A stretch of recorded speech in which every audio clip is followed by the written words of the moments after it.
Science tells us hurricanes are becoming more extreme. Supercharged by warmer air and steamier ocean waters, they can drop more heavy rain and send in more destructive storm surge. One research facility right in our backyard works year-round to update our building codes to help us rebuild resilient for the next storm. It happens all too often. A destructive hurricane rushes water in, peels off roofs, topples homes, and changes lives forever. But this type of destruction can change lives for the better. You're looking at a wall of 105 powerful fans, so powerful up to 350 horsepower, can simulate winds up to 130 miles per hour. That's near Category 3 hurricane strength. It helps the researchers here get a little bit of taste of what Mother Nature could do, but inside their lab. We've got a lot of them, and for good reason. Those 6 by 6 foot wind turbines simulate the eye of the storm at the Insurance Institute for Business and Home Safety. We want to give the most real-world-like feeling in here. Cutting-edge research uses full-scale models of our homes and mimics real-world conditions to test hurricane resilience. Sarah Dillingham is the senior meteorologist at the facility right in our backyard in South Carolina. What we're looking at are how are buildings put together? How are those individual components pieced together, and how are they installed? Are they installed properly? Because sometimes all that matters is those proper connections, whether that be your roof to your walls or your walls to your foundation. Her team tests entry points for wind, using real wind observations from hurricanes making landfall, and even rotating the homes on a turntable to simulate a spinning storm. For hurricanes, we know that the wind may be coming at multiple sides of the building for a long duration. And so we're also looking at the component failures and the fatigue of some of those components as well. Hurricanes often pack a punch with rain. These sprayers can hose the home with water that rushes in with the Category 3 force winds. It can be equivalent to about 8 inches per hour of wetting onto a structure. So we can really get those rainfall rates very similar to what you might experience in a real hurricane.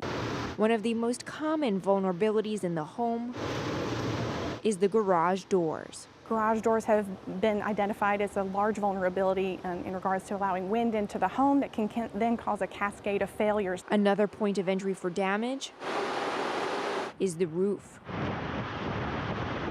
It's often the first line of defense for any home. We are watching the building codes, the modern building codes in action, play a role to stop the loss that we're seeing. This is the kind of resilience IBHS research works to bring to states farther inland. Because surprisingly, and I think that when you say something is built to code, sometimes we take that for granted. Not every state has a mandated building code. I look at a new home that I may have just purchased and was like, oh, well, this is everything I wanted. Of course it was built to code or it couldn't be here, but we're not asking the question, what code was in place? How old is the code? How well is it enforced here? These questions help educate all communities and ensure we are building right at the most pivotal time. Billion-dollar disasters have increased 5-fold since the 1980s. Where we used to see 20 separate billion-dollar disasters in a decade, we are now seeing them in just 1 year. Each of the last 4 years have all had more than 15 separate billion-dollar disasters. This year has already broken the record and claimed the top spot with 23 disasters so far. The average number of disasters in a year is just 7. As these disasters increase, the time to recover between them is decreasing significantly.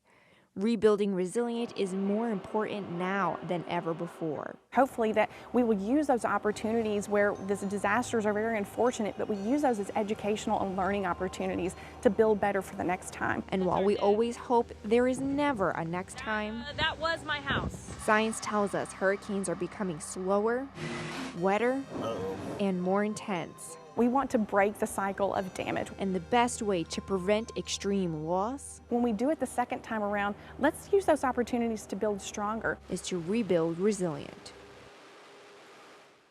Now, it's not just our homes and businesses that need to be resilient. Our aging power grid needs to be ready for more extreme hurricanes. In the last 3 years, more than 80% of our major power outages were blamed on extreme weather.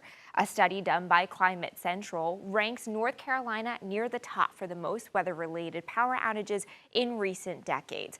I got a tour of Duke Energy's research and development facility that works to find the smartest and most efficient ways to fuel our power grid. Self-healing or self-automated technology helps workers find the cause of outages faster.